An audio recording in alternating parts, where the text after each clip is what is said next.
Okay, so you get arrested. Are you upset with anybody because of the rent not being paid? No, that wasn't in my mind. My mind was on getting out of jail. So I'm taking the letters, writing to my mother, telling to give it to Andre Tank. I'm trying to tell him where I'm sleeping at so he can come and bust me out, right? So I was under a fake name. I gave my mother last name, which was Smallwood, right? So I'm like, I'm under a fake name, man. Come and get me. They can't catch me. You know what I'm saying? So my mother took the letters, was tearing them up, never gave them to Andre. So 5 months, I made bail, got a lawyer. The lawyer gave me bail, got me bail. I got out. Time I got out, Dre already probably had like $500,000 already back that we lost. So he ain't want me, like I said, he ain't want me to hustle. So he like, just chill, man. Lay the fuck back. So I went aboard a Z and it's fuck bitches all day long. You know what I'm saying? Now you don't have to get into any details if you don't want to. How much were y'all making like weekly? Man, it was pump. I put it this way: I can take 3 bricks and break them down to working 40s, and I can sell them. They be gone within 2 days tops. And we got like 4 other dudes we serving, giving bricks to, and they out there with us. So the strip was pumping. Man, everybody ate this with us. Everybody ate. Nobody in Trinidad wasn't making no money. Nobody. They was buying working 40s from us to chop down to make money, take it back wherever they was going at. Yeah. Where does Baltimore and Philly, play in this era? Because it seems like it was New York and then it was DC. Like, Baltimore and Philly's in between. Are you making plays around that area too or not really? Nah, no. We strictly stayed right on our block. We made all the money on our block. That's it. If we branch out over southeast and southwest or wherever, we grab dudes, serve them, and that's it. If a dude come home from jail, Dre will be like, "What you need? You ain't got to know. You don't even have to know Dre. I heard y'all. I'm fucked up. I just come on. What you need? Where you at? You from the southeast? We're in southeast. That's what I'm gonna do. Here was some $1,000. You ready to hustle? Here was some shit. You can have it. Come back and fuck me when you finish." So I'm telling Dre, why the fuck you do that dumbass shit? Dre say, listen, man, wherever he live at, he gonna bring everybody to us. That's more money we gonna make. He's like, if you front him something, if he don't pay you, he gonna duck you. You ain't gonna get that money over southeast, up northwest, out Maryland. So it worked out. I used to do it when I used to hustle out the past form, after he got killed, I was doing the same thing. But it got to the point motherfuckers think you soft as time went on because you give them something. They think they leaning on you. Never that. You know what I'm saying? Because what you give them is nothing. But what you're gonna make in return for giving is gonna be a lot of profit. So right. That went on, and after that, we just kept hustling. So back to the Alpo the Rec. So after we cut him off, his girl Michelle, Michelle, go to a pool party or something, pageant quarter pool party. So he go to the cameraman and try to take her picture. Cameras, I can't sell you her picture, man. He said, man, I don't want to buy it. I'm gonna give you $1,000, let me hold it. Tell her Alpo got it. I'm gonna be right over here standing. So she came back to get her, you remember the Polaroids? We had to fan them and sit them out. Yeah, so she went like, where my picture at? The dude, Mr. Alpo got it. Alpo got it. Alpo the Rec got it. Woo woo. She went over to get my picture. He tried to talk to her. She ain't go for it. So she was like, damn, Gary, you know my boyfriend, my fiance. Big Ear Gary say, man, fuck that nigga. So she came home and told us. So I'm telling Dre, man, fuck them niggas. So Dre was like, nah, I'm gonna show these niggas that you don't need no money to fuck no female, no bitch. So I'm like, who you gonna fuck? Fuzzy? He was like, nah, I'm gonna fuck Gary, bitch. Right? So I'm like, yeah, fuck that bitch, fuck her. So somehow he got in connection with us. He was fucking her. So she get to bragging about, yeah, I fuck with this cutest nigga in the city, the realest nigga, everybody love him. Because I think Biggie Gary was fucking with another brought up Northwest. Mm-hmm. And Everybody knew about it. Caprice knew about it. So I guess she tried to make Big Ed Gary jealous by saying she fucked with a nigga, this, that, and that. So I guess they was arguing one day and the shit came out. She screamed, I fuck with Tank. And the nigga, I literally cried. So I'm down a carnival one day. Big Ed Gary pulled up on me. Louis Parker, where your man at? I said, well, what's up? Tell the nigga he owed me, he said 10,000, 20, he said something. Dre owed him some money. I said, man, gonna owe you nothing. You don't know what you're talking about. I said, man, if he owe you any money, I'm gonna know about it. Man, tell the nigga I say, call me, I need my motherfucking money. He pulled off. So I called Dre, went to Hank Jamal and meet him.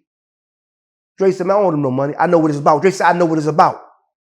I'm like, what's it about? He said, it's about his bitch. So we went back down the carnival. We seen Big Ed Gary.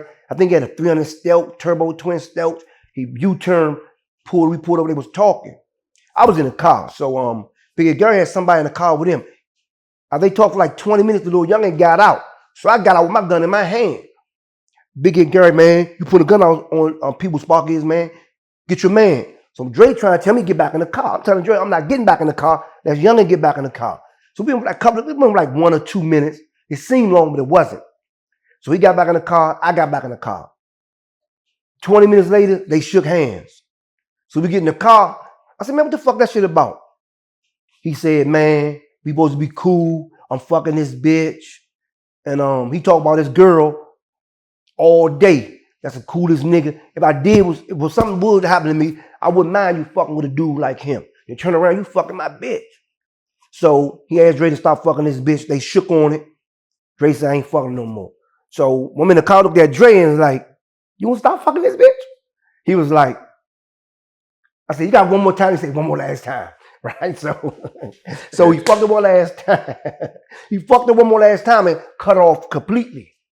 She was like a stalker, beeping them, car phone, we had to change everybody, all the numbers. Because she was stalking heavy. So she tried to say Dre was scared of why Dre ain't fucking her. He's scared. But I ain't scared. I gave the man my word, it's over with. So he changed all his numbers. She gets mad and started a rumor that she pregnant by Dre. So my nigga wasn't even fucking her no more. So that's when I guess Big Ed Gary called Alpo the rep and was like, he's still fucking my bitch. So the Colombian dude went back to Colombia. We had a little bit of shit left. We had probably like 20 joints left. Around 20 joints left. So we was about to get a house. We had a house out California.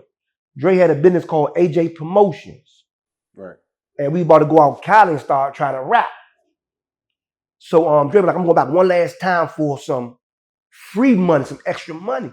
I'm telling Dre, man, fuck that nigga. Fuck him, man. So Dre ain't listening to me, of course. He called me the next morning like I'm gonna meet Alpo. I said, well, I'm going with you. Don't leave me, nigga. I'm not gonna leave you. So I'm fucking with my second baby mother at the time. And she lived in a high-rise building off of Baltimore Washington Parkway in Blainsburg.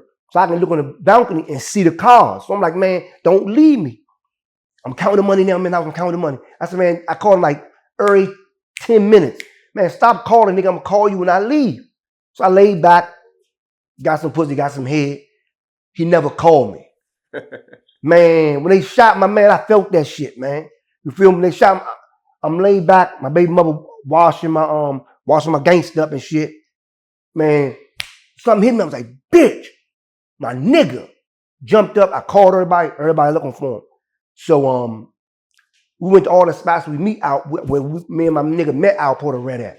He wasn't at none of them spots. Because he knew I know the spot. So he took him on the highway to another exit in Kenilworth somewhere, I think. And left the body in the back of the caravan behind a 7-Eleven or alley somewhere.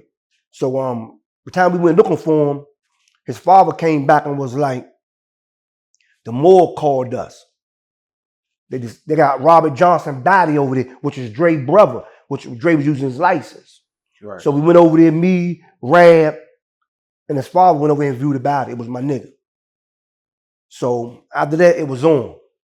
Supposedly, but the dudes I had around me, far as Chico the Rat, KO the Rat, they was faking. They was scared of WP or whoever. You know what I'm saying? So why do you feel like Andre Johnson met up with Alpo without you after you kept calling him? Because I don't know, because at this time I never told nobody this. I wasn't going out no more with them. I hustle all day with them, but I wasn't going out no more because KO the Red, Chico the Red, everybody had cars. I had like an 87 Z. Dre bought a new Benz. So I hustle all day, watch his back. When it's time, I'm telling Dre, I want me a motherfucking twin turbo. So I'm like, man, so I hang with him all day hustling. When it's time to go out, I duck him. So Dre was like, man, you know where the money at. You want a car, go get it. So I went in the house the next day before all this shit happened and got like 60,000. But I run from the police so much, I be speeding, nobody would put nothing in my name, in their name for me. I try to give a person 5,000, they was like, nah, you do too much wild shit. So I was gonna put it in my baby mother name, which is my son mother, right? Okay. And so Dre was like, man, you crazy? She catch you with another broad in the car, man. She'll call it, it's on pause. She call the police on you. Man, that's gonna be her car, man. Don't do no dumb ass shit like that. So I'm like, man, she ain't gonna do no shit like that. He said, man, listen, I got you. So he went and found somebody, put in my name. So all this time was going on. I'm assuming that's why he left me. I'm not sure. But he left me. And I regret I wasn't there to watch his back, but it is what it is. You know, I can't change it.